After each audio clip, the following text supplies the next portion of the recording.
आता आकार असा होत आहे. आता इथे थोड्यासाठी हा धागा संपते, तर इथे मी हा जॉईंट करते.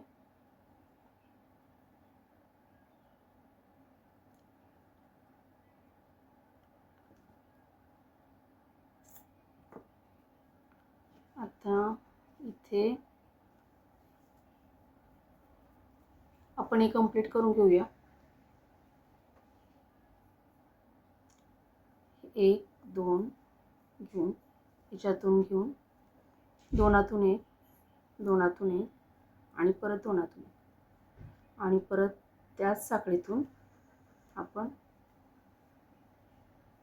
दोनातून एक घेत जायचं.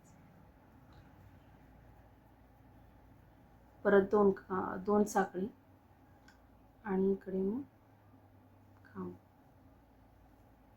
दोनातून एक,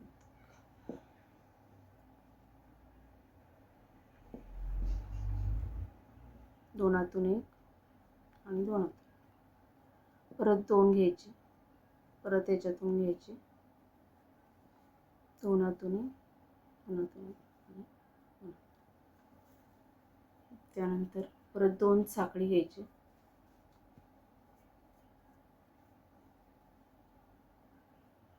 आणि आता इथे एकच काम करावं लागेल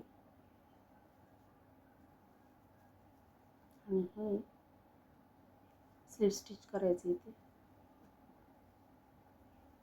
आता स्लिप स्टिच करून झाल्यावर आता मी कसं करते त्यासाठी मी तुम्हाला दाखवण्यासाठीच पूर्ण राऊंड नाही केला. तर पहा, आता मी हे क्लोज करताना कसं करते. स्लिप स्टिच घेते येताना एक आपण घेतलं स्लिप स्टिच, पण परत आपण अजून एक दोन. आता पहा, हा असा आकार झालाय. आता इथे व्हाईट कलरचं कंप्लीट करून घेऊया आपण.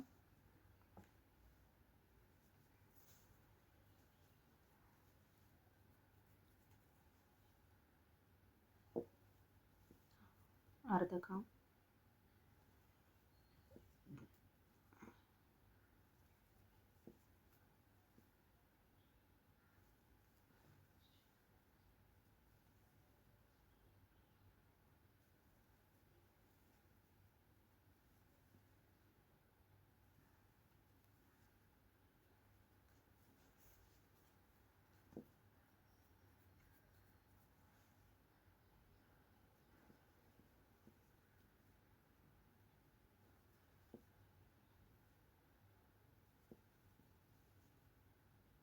अर्धा काम कंप्लीट होत आहे.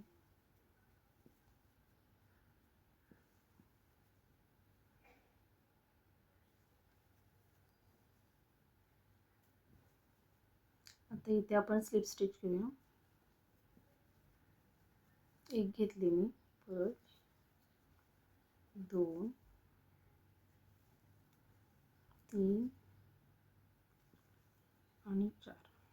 चार घेऊन एक साखळी धागावर ओढून घ्यायचा,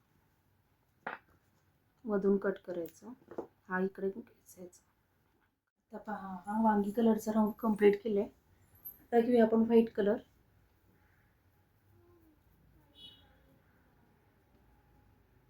साखळी करून घेऊ. नंतर आता हा इथे आपण बंद केलाय, तर मी इकडून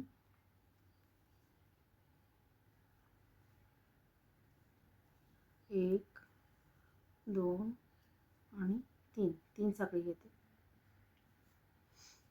तर आता आपण परत मोठा खांब घेऊया, म्हणजे ट्रिपल क्रोशा. तर आता एक आणि दोन आणि इथूनच मी घेते दोनातून आणि दोन साखळी